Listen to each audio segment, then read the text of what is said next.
Hello students, my name is Vikas Tawar and today I am going to explain from the diary of Annie Frank lesson number 4 class 10th NCERT book first flight the next part. Okay, we will start it from here. Dearest Kitty. So जो Anne Frank है वो अपनी diary में लिखती है. कब लिखती है? The date is mentioned here. You can see Saturday 20th of June 1942. ठीक है, so this is the date. और 20 जून 1942 को वो अपनी डायरी में लिखती है. सैटरडे का दिन था. She mentioned here. और उसने लिखा डियरेस्ट किटी. किटी कौन थी? उसकी डायरी थी. डायरी का नाम था Kitty. So she wrote here. वो क्या उसने लिखा? Our entire class is quaking in its boots. Quaking in its boots का मतलब होता है शेकिंग विद फियर, मतलब कि डर के मारे कांपना, नर्वस होना थोड़ा सा. क्यों हो रही थी उनकी पूरी class nervous? The reason of course is the forthcoming meeting in which the teachers decide who will move up to the next form and who will be kept back. क्या रीज़न था? मेन कारण ये था कि जो teachers थे उनके और जो आने वाली जो मीटिंग में जो टीचर्स आने वाले थे उसमें क्या डिसाइड होने वाला था? ये तय होने वाला था कि कौन बच्चे अगली क्लास में जाएंगे और कौन बच्चे इसी क्लास में रह जाएंगे. मतलब पास फेल का गेम चलने वाला था. जो बच्चे पास होंगे वो अगली क्लास में मूव हो जाएंगे और जो फेल हो जाएंगे they will be kept back. Half of the class is making bets. अब आधी जो क्लास थी वो शर्त लगा रही थी, बेट्स लगा रही थी. Jean and I laugh ourselves silly at the two boys behind us. Jean एक नाम है यहाँ पे, ये शॉर्ट फॉर्म है. And I और मैं, मतलब एन फ्रैंक, वो दोनों क्या कर रहे थे? हंस रहे थे मूर्खों की तरह खुद के ऊपर ही. और क्यों? At the two boys behind us, मतलब कि अपने आप में वो मूर्खों की तरह हंस रहे थे. किनके ऊपर? जो दो लड़के जो पीछे बैठे हुए थे उनके ऊपर. कौन थे वो? C N and Jacques. C N और जैक्यूज उनका नाम था. Who have staked their entire holiday saving on their pets, on their bet. क्योंकि उन्होंने अपनी शर्त पर सारा का सारा जो हॉलीडे का सेविंग था, जो पैसे उन्होंने इकट्ठे किए थे छुट्टियों के दिनों में, वो सब दाव पे लगा दिए थे, स्टैक कर दिए थे. फ्रॉम मॉर्निंग टू नाइट, सुबह से लेकर शाम तक क्या चलता रहता, रात तक क्या चलता रहता? It's you are going to pass, तुम पास होने वाले हो. नो आई एम नॉट, नहीं मैं नहीं होऊंगा. येस यू आर, तुम हो जाओगे. नो आई एम नॉट, मैं नहीं हूँ. तो इस तरीके की बातें चलती रहती थी वहाँ पर सुबह से लेकर रात तक. Even these pleading glances and my angry outbursts can't calm them down. जो चीज़ ही मेरी फ्रेंड जो थी उसका जो वो रिक्वेस्ट करती थी, प्लीड करती थी, प्रार्थना की जो झलक थी वो भी, वो और जो मेरा जो गुस्से वाला जो भरा हुआ जो मन था, मतलब कुछ गुस्सा जो फट रहा था मेरा, वो भी उनको क्या कर रहा था? काम डाउन नहीं कर रहा था, शांत नहीं कर पा रहा था. इफ़ यू आस्क मी, यदि तुम मुझसे पूछते हो, you are so many dummy, there are so many dummies in that about a quarter of the class should be kept back. मतलब कि इतने सारे डमीज़ थे वहाँ पर, इतने सारे डमीज़ मतलब मूर्ख लोगों को यहाँ पर, मूर्ख स्टूडेंट्स को यहाँ पर इंडिकेट किया गया है कि जो कुछ नहीं करते हैं, ना पढ़ते हैं, ना लिखते हैं, ना कुछ क्लास में परफॉर्मेंस देते हैं, तो दीज आर द डमीज़. तो डमीज़ थे, मतलब कि that about a quarter of the class, मतलब जो क्लास है उसका फोर्थ पार्ट ऐसा डमी था जो कि वापस रखना ही चाहिए क्लास में. But teachers are the most unpredictable creature on the earth. लेकिन जो अध्यापक थे वो इस धरती पर ऐसे प्राणी हैं, मोस्ट अनप्रडिक्टेबल, मतलब कि उनका अनुमान नहीं लगाया जा सकता वो कि वो कैसे हैं. I am not so worried about my girl friends and my self. मुझे कोई चिंता नहीं थी मेरी जो महिलाएं मित्र थी और मेरे खुद की. वी विल मेक इट, हम पास ज़रूर हो जाएंगे. The only subject I am not sure about the maths. सिर्फ एक सब्जेक्ट के बारे में वो श्योर नहीं थी. कौन सा था वो सब्जेक्ट? मैथमेटिक्स था. Anyway, all we can do is wait. वो बोलती है कि हम क्या कर सकते हैं, अब सिर्फ इंतज़ार कर सकते हैं. Until then we keep telling each other not to lose heart. तब तक हम एक दूसरे को क्या बोलते रहते कि हौसला मत तोड़ो अपना.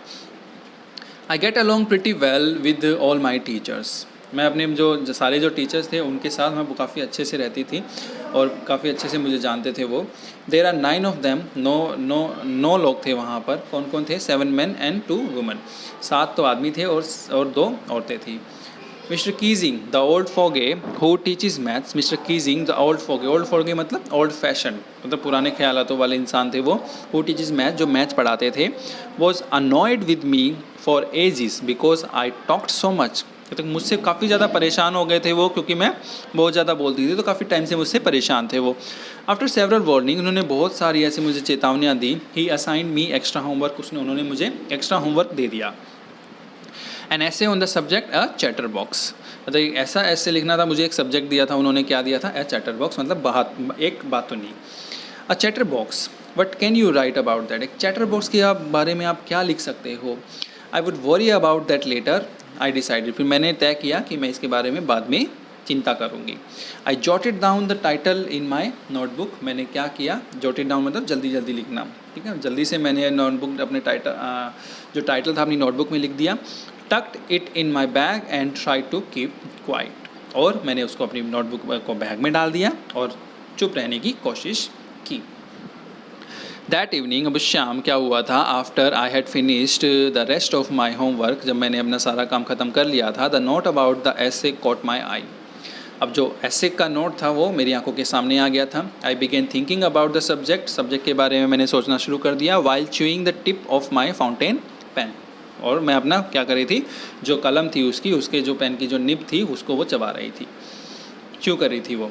Anyone could ramble on and leave big spaces between the words, but the trick was to come up with convincing argument to prove the necessity of the talking. अब वो ये बोले थे कोई भी ऐसे रैम्बल ऑन कर सकता है, रैम्बल ऑन मतलब कि टॉक और राइट एमलेसली, मतलब बहुत सारी चीज़ें ऐसे इसके बारे में एमलेसली से कोई मकसद ना हो उसको बारे में बोल सकता है, चैटर बॉक्स के बारे में बड़े बड़े स्पेसिस छोड़ सकता है, ज़्यादा स्पेसिस छोड़ देता है बिटवीन द वर्ड्स के बीच में। But the trick was to come up, लेकिन जो ट्रिक उसके माइंड में वो आई थी, विद कन्विंसिंग आर्गूमेंट, ऐसे कन्विंसिंग आर्गूमेंट कि लोग उसकी बातों पर बिलीव करें, यकीन करें, तो ऐसे उसने कुछ ऐसा कुछ आइडिया उसने सोचा था। आई रोट द 3 पेजेस, मैंने 3 पेजेस को लिखा। मिस्टर कीजिंग हैड असाइन मी, क्योंकि मिस्टर कीजिंग ने मुझे असाइन किया था, ये दिया था, एंड वॉज सेटिस्फाइड, और वो काफ़ी संतुष्ट थी।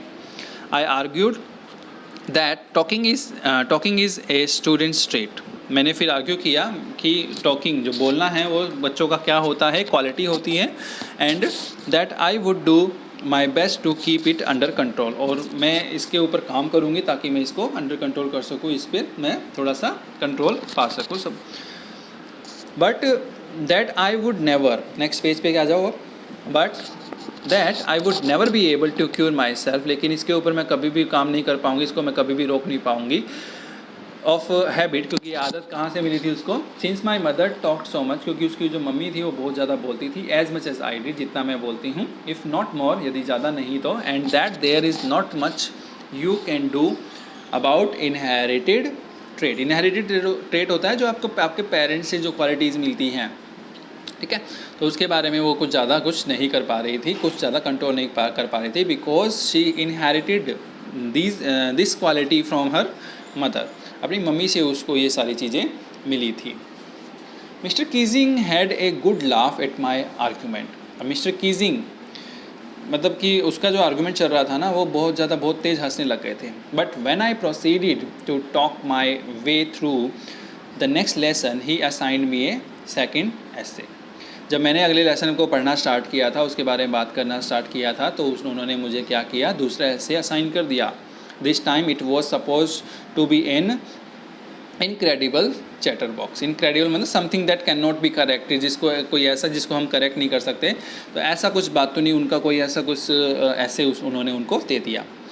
आई handed it in and Mr Keesing had nothing to complain about for 2 whole lesson, मैंने वो भी लिख के दे दिया था इनको, और मिस्टर कीजिंग को अगले 2 लेसन्स तक मेरे ऊपर कोई कंप्लेंट नहीं की, कोई शिकायत नहीं थी उनको। However, during the 3rd lesson, he had finally had enough. अब जब तीसरा लेसन चल रहा था तो he had finally had enough, and Frank, as punishment for talking in class, write an essay entitled "Quack Quack Quack," said Mistress Chatterbox. और फिर भी वो बातें कर रही थी, तो उसका अब उन्होंने अपना सब्र तोड़ लिया, और फिर लास्ट में उन्होंने उसको एक और ऐसे दे दिया जिसका नाम था, क्या टाइटल था उसका, quack quack quack said mistress chatterbox, ये उसका नाम था। द क्लास रोड, क्लास बहुत तेज हंसने लग जाती है। I had to laugh too, मुझे भी हंसना पड़ा। Though I had nearly exhausted my ingenuity on the topic of chatterbox बॉक्स, इंजेन्युइटी मतलब ओरिजिनलिटी एंड एविटनेस, ठीक है, मतलब ओरिजिनलिटी, जो उसकी ओरिजिनलिटी थी, ठीक है, वो क्या कर रही थी, आई हैड टू लाव, उसको भी हंसना पड़ा, though I had nearly exhausted, क्योंकि वो बहुत ज़्यादा थक चुकी थी, बहुत ज़्यादा परेशान हो चुकी थी, जो उसकी ओरिजिनलिटी थी on the topic of chatterbox box, क्योंकि पूरी क्लास उसको चैटर बॉक्स बोलने लग गई थी. It was time to come up with something else. अब वो ऐसा टाइम आया था कि कुछ और चीज़ की जाए, समथिंग ओरिजिनल, कुछ ऐसा ओरिजिनल रियल किया जाए. माई फ्रेंड सैनी, उसकी जो फ्रेंड थी Saini, who is good at poetry, जो कि पोइट्री में क्या थी, बहुत अच्छी थी, कविताएं गाती थी, वो सुनाती थी, लिखती थी. Offer to help me write the essay from beginning to the end in words, और उसने ऑफ़र किया कि ऐसे को लिखना है कैसे, स्टार्टिंग से लेकर एंड तक, किसमें, वर्ड्स, मतलब एक कविता में लिखना है. And I jumped for joy, और मैं खुशी से उछलने लग गई थी. Mr Keesing was trying to play a joke on me. Mr Keesing मेरे ऊपर एक मजाक करने ही वाले थे विद दिस रिडिकुलस सब्जेक्ट, जो ये बेतुका सा सब्जेक्ट था उसके ऊपर. But I had make sure the joke was on him, लेकिन मैंने श्योर ये तय कर लिया था कि जो जोक होगा वो उनके ऊपर ही आएगा. अब आई फिनिश माई पोएम, मैंने अपनी पोएम को फिनिश किया. एंड इट वॉज़ ब्यूटीफुल, और बहुत ज़्यादा सुंदर थी वो. It was beautiful. It was about a mother duck, वो किसी एक मम्मी डक के बारे में थी. एंड ए फादर स्वैन, और एक पापा स्वैन के बारे में था, हंस के बारे में थी. विथ 3 बेबीज़ डकलिंग, और छोटे छोटे उसके डक के बच्चे थे, बतख के बच्चे डकलिंग्स थे. Who were beaten to death, उनको पीट कर मार दिया गया था बाय द फादर, पिताजी के द्वारा. बिकॉज दे क्वैक्ट टू मच, क्योंकि वो बहुत ज़्यादा क्वैक करते थे, बहुत ज़्यादा बोलते थे. Luckily mister Keesing took the joke in the right way, और अच्छे से क्या हुआ, अब मिस्टर कीजिंग ने जो जोक था वो सीधे तरीके से लिया. ही रेड, उन्होंने क्या किया, he read poem to the class, और उन्होंने जो पोएम थी वो क्लास में सुनाई. एडिंग हिज ऑन कमेंट, अपना खुद का भी कमेंट उन्होंने डाला. And to several other classes as well, और अलग अलग क्लासेस में भी. Since then I have been allowed to talk and haven't been assigned any extra homework, और तब से क्या हुआ, उसको ना तो एक्स्ट्रा काम दिया गया और ना ही उसको कभी रोका गया क्लास में बात करने के लिए. On the contrary mister Keesing always making joke these days, और इसके अपोजिट क्या होता है, इसके अलावा क्या होता है, जो मिस्टर कीजिंग हैं वो हमेशा आप क्लास में क्या करते हैं, जोक्स क्रैक करते हैं, मजाक बनाते हैं लोगों का, मतलब ऐसे ऐसे चुटकुले सुनाते हैं क्लासेस में. योर एनी, और डायरी यहाँ पर फिनिश हो जाती है. वो एक ऐसा इंसिडेंट बताती है अपनी क्लास का इस डायरी में, जो कि जिससे उसने अपने सर की ही इमेज को चेंज कर डाला था, उनकी थिंकिंग को चेंज कर डाला था. तो उनके सर को भी ये लगने लग गया था कि हाँ, जो टॉकिंग है वो चिल्ड्रंस का, स्टूडेंट्स का क्या है, स्टूडेंट्स ट्रेट है, स्टूडेंट्स की एक क्वालिटी होती है, वो तो बात करेंगे ही. ठीक है. तो जो एग्जांपल दिया था उन्होंने डकलिंग्स का, जो उनके फादर ने उनको मार कर ऐसे, मतलब पीट कर ऐसे मार ही डाला था बिल्कुल जान से. तो वो एग्जांपल वो उन्होंने अपने ऊपर ले लिया था. वो ये सोच रहा था कि अगर मैं इसको और ज़्यादा कुछ बोलूँगी तो कहीं ये मर ना जाए. तो इस तरीके की बातें वो उन्होंने सोची, और इस तरीके से वो अपने आप को उन्होंने चेंज करने की कोशिश की, और ही चेंज्ड. ठीक है. This was all about the from the diary of Anne Frank, lesson number 4, class 10th. Thank you so much.